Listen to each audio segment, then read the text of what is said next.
Aaron, can you just say your first and last name and mic, please? Aaron Crawford. Thank you very much.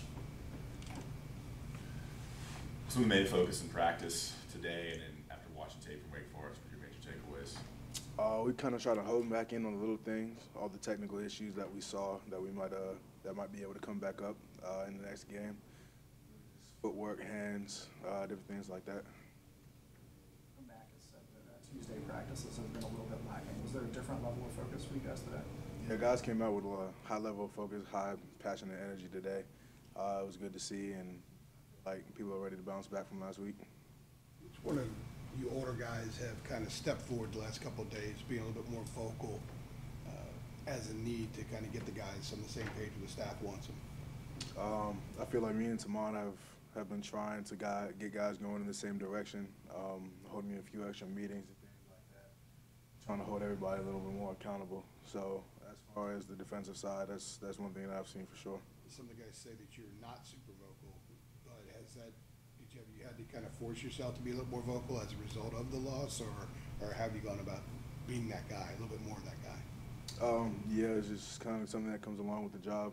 Obviously, we've been without the last week, and we felt that, so it's I have to keep in mind, and guys like Tamon and people like that on the side just kind of shows that. A lot of the guys have talked about y'all just not coming out with that energy in the first half against Wake Forest. I mean, you being one of the older guys, did you sense it before the game? Do you have any idea why maybe y'all just didn't come as fired up as y'all needed to on Friday night? Yeah, I'm not exactly sure why. You can kind of feel it a little bit, and you kind of saw people try to get things stirred up, but it wasn't really genuine, it seemed like. So I don't know. I feel like every man is responsible for their own energy, but when we see it lacking, that's something we have to step in and provide. So it's something we're going to be doing a better job of going forward. I think that was kind of like a wake-up call. Like we can't come out flat like that again if we want to win games. Absolutely. App State has a really good running back and quarterback who runs well. What do they do up front that can be a challenge for you guys? They're very fast O-line. They're very quick and far. They're not as heavy as I've seen. They're actually the lightest O-line I think we'll face all year. But the way that they're scheming athletically, they're running fast and flat. They're getting up to second levels, getting on the backers, getting up to safety. So I feel like if we're just able to stay square and be able to get penetration, but not too much as to create vertical seams, I think we'll be able to effectively knock it back. Given Mac's history with App State, does he give you guys a history lesson this week, or is it all about kind of focusing on how good they are now?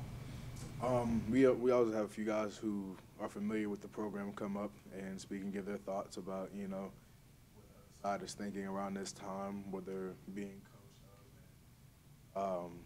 I'm sure Mac will have his day by the end of the week, but we had 3 guys who were familiar with the program come up and talk to us today. Gotcha. What did they have to say to you? Really, this is a team that's accomplished everything that they've wanted to in the past 4 or 5 years. They've won bowl games, they've gotten to bowl games, they've been undefeated and things like that, but the one thing they haven't been able to do is play us yet, the flagship, and I know that probably carries a chip on their shoulder, so they're going to be excited to come out, and we have to match that. Is there more pressure on, UNC is like the flagship university, the big university, North Carolina. App State is this school with a really good football program, but they're good, and it's not a Power 5 and our favorite. Is there a dynamic of, that maybe y'all have more to lose? I don't know, is that a confusing question? No. You know what I'm saying? It's like, I feel like we both have enough to lose because they've built a respectable program themselves, and we have enough to lose because I feel like now we're at a point where we have to prove ourselves. People think that we don't know how to win, and especially coming off this last weekend, coming off those 2 emotional physical games in the first 2 weeks, guys have a chip on their shoulder in Chapel Hill just as well as they do as Boone. So I feel like we both have an equal amount to lose right now, and it's just who wants it more. that's a good answer. How did the atmosphere turn out in the student section, particularly in the home opener against Miami? How did that differ from your previous 4 years here? Student section was great. It was phenomenal. It was the best I've ever seen by far. and the energy that you could tell that they really impact the game, really the stadium as a whole. Which is why I was a little confused last week as far as, you know, our energy, because our fans came out and they supported. You know, when we made a play, you know, our guys took over the entire stadium. You can hear Tar Heel chants throughout the entire stadium going back and forth. So it was just something that, you know, we're excited to see. The fans are on our side, and, you know, they're supporting us, win, lose, or draw, and, you know, that's a comforting thing to have. But something to look forward to every week. Does having a fan base and just seeing what Miami game was like, does that inspire y'all to just keep on winning and trying to build that up so each game is going to be bigger and bigger with the crowd turnout? Does that kind of help you work towards? Absolutely, yeah. Obviously, you want to play for the fans, but first and foremost, we're playing for yourself, for your pride, and, you know, that's something that we've been able to, I feel like, obviously not as effectively as we want to, but over the last couple of years, you know, we've been playing for ourselves and for our pride, and I feel like we continue to hear that on.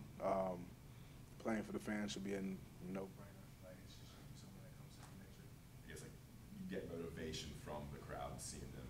Right. Yeah. What kind of message is the coaching staff giving you guys as far as how serious you need to take this Appalachian State program? I was just serious as any other game. Obviously, it's the next one up, but, you know, it's a great program. They have a dog at running back. You know, he's a great cat. He's going to play in the league one day. Their quarterback is very athletic. He's accurate, and the combination. So I feel like if anybody's taking them lightly, then they're mistaken.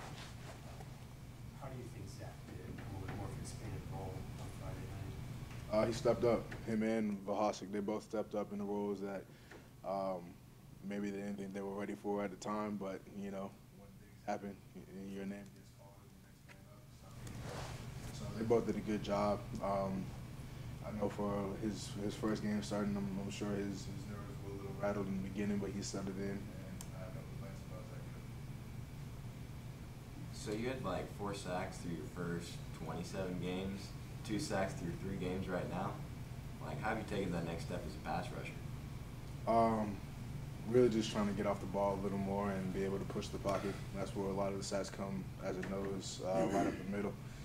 You know, that first one was because of, you know, the lack of production there for me. That first one was definitely special, but now it's just a part of me doing my job just like everything else. So I expect him to keep coming.